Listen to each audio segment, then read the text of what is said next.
You and your officers, actually being out in communities like this, meeting folks as you try to deal with some of the crime in some of these areas? Oh, it's important so the community knows that we care.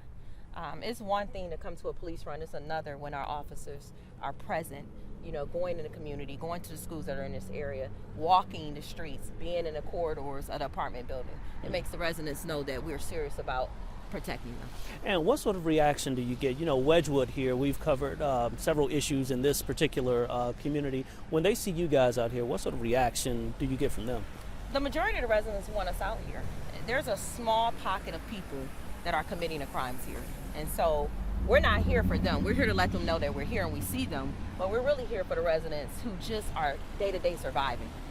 And so they have to know that when they give us a complaint, we take it seriously, which is why these guys are here every single day in this community trying to make it better. When you see these crimes, a lot of times they involve kids. For you personally, how heartbreaking is that to see something like that? It's very heartbreaking. So you have 14-year-olds, 15-year-olds that are being recruited for gangs. And so the adults who prey on these young children, they understand that a lot of them come from poverty. They come from behavior in their homes that are at risk, and so they prey on them and they use them, and then they become a victim, and then ultimately the system gets them. And so our goal is to stop that from happening. And even a situation like that, the importance of kind of meeting people to get those tips when you go out in the community, how important is that to kind of have those relationships to potentially maybe get tips on cases like that? It's extremely important. So when we got here, we heard from the community there was a disconnect, or at least a perception of a disconnect between the community and police. And since we've been here, we've really worked extremely hard to build that bridge. And I would say just with our homicide closure rate, the fact that we're getting so many tips from the community says that we're doing something right. And speaking to that case in general, the Kodiak Drive, how heartbreaking is that for you as a police officer? You were there a year ago. Absolutely. Speaking of that, and just thinking that this family still has no closure. I would tell you, 26 years of doing this, that is a scene that you'll never forget. It's something that makes, as we talk about it, we get emotional. To know that 2 babies were slaughtered. It's what keeps me up at night. It's what keeps the chiefs up at night. We are committed to finding out who did this. What do you want the community to know when you come out here and to kind of greet them? What do you want them to know about the work that you're doing in this community and communities across the city? That we love them. It's as simple as that. We love them. We want to wrap our arms around them.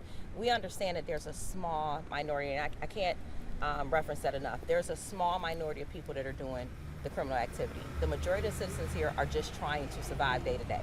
And so we want them to know that we understand that. We're committed to making this a safe place to live, work, and play, and we'll be out here until it is. And the officers that you have out here with you today, I mean, they have a passion for the community. They want to see this community safe as well. Absolutely. Sergeant Brophy is in charge of our CRT unit. They do a lot of enforcement here. They're here daily, and they're committed to making this a safe place. And so the residents overwhelmingly support them. Mm-hmm.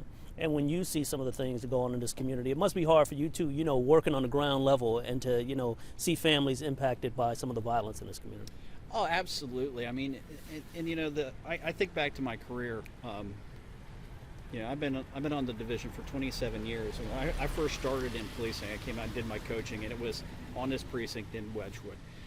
Fast forward 27 years, and I've been outside in the West Side community for like the past 10. And you look at this place, and it is comprised of mostly good people that they just want a safe, secure place to live and raise their families. But unfortunately, it's sometimes there's a significant amount of violence that has kind of like moved in and divulged into this community, and it's really kind of rough. And what we want to do is we want to separate that small group of individuals that prey so hard and heavily on just good honest people that just want to live peacefully and go about their lives. And so that's who we know we need to work with and for. And I want to ask you all about see something, say something. A lot of times in these communities, folks know what's going on, but they aren't talking. I would say that's why it's important that we have these relationships, like we have Zerka here. She's from this community, an advocate of telling residents that they can talk to us. A lot of times people feel like we don't care, and we're here to change that culture. We do care. Officers across this country care what happens in their communities because most of us are from these communities. We grew up in these areas, and so we're committed here. Sergeant Brophy doesn't have to be here. He chooses to commit to being here to make sure that Wedgwood is safe. And so I think we have to just keep telling citizens that, showing them, and which we have. When we get tips, we make arrests. Could we do a better job of highlighting what we do? Cops don't like to pat ourselves on the back, but we probably could do a little bit better job of getting that out there. And Zerka, I do want to ask you, obviously, you know, we've talked to you a number of times. How does it feel to have, you know, the officers, the assistant chief on the ground here really trying to make an impact in this community? Excellent. I am so grateful for the partnership we have in Wedgwood since 2015. I think we have proven that partnership between the community organization and police department works excellent.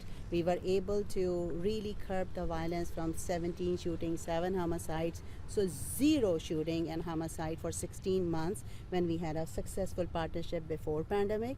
And I'm super excited that now that the pandemic is over, we are back here. We had police chief here last week. Chief Potts is here. Our Sergeant Lokai is back. He's back here. I am very, very excited. I think we have proven that different activities with police officers work. The youth here, they get excited when they see, and they get the confidence. The families get the confidence. See something, say something campaign we did in 2017. We were so successful because we were able to tell the entire community, you don't have to be afraid of anything. You can call this. We have to educate them. So once we educated them, this is how you can call, nobody will know. And the criminals, they all have, they know what's going on. When they saw that the entire community is educated how to make a phone call anonymously, nobody is gonna tell. Because many of these families, especially young people, are scared for their siblings, for their families, if there is retaliation, if somebody knows that, you know, who was the one who called. So once you educate, and once we have police officers next to them as their buddies, as their soccer mates, as their, you know, people who are telling stories, sharing food, which is what my Project USA has been doing throughout this time, and we are resuming this program. So we are going to resume our Friday nights now. We are resuming several other activities that we used to do before pandemic.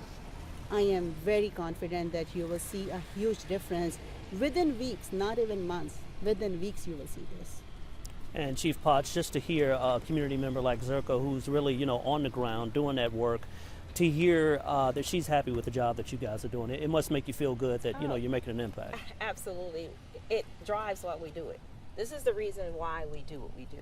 When we can show that we're impactful, and we have leadership within a community is saying, trust them, they are the good guys. This makes our job easier, but it also makes the community safer. And so this is a win for us. And I want to add something that from day one, I always said that I want to present Wedgwood as a model community where police officers and community members, young people and elderly can work together to make a safer neighborhood. And I have received a lot of, backfire also from people who didn't like it. And they said, you know, why in the world in your program we are seeing police officers? Some people get offended, very offended. But at the end of the day, I mean, there is no other solution for us to work as one community together as partners. And these young people, if we want to even recruit police officers from this community, how are we going to do that if we will keep saying that police officers are bad? We have an excellent example in Commander Highland. He became the uncle, grandpa of this community. Kids would love to have him around. Same thing we have, you know, Officer Taylor has been around for many long time. Sergeant Brophy has been here. Our children know them by name. They run toward them when they see them, and this is what you need. And we're gonna grow that. I am committed that we can do it without saying that, you know, if there are somebody is doing the wrong job, of course we're gonna keep them accountable. Of course we're gonna talk about it, but we just cannot make all our officers enemies and then think that we are going to build a safer neighborhood. It's not going to happen. And our officers work very hard. They put their lives also in danger. We just need to build those bridges, and we need to make sure that we both know each other, learn from each other, and do a better job. And Chief Potts, I know that's what it's about, you know, kind of building those bridges, so to speak. Absolutely. I think she said it the best. It's a unity of all of us working together to make sure that this community is safe. And I think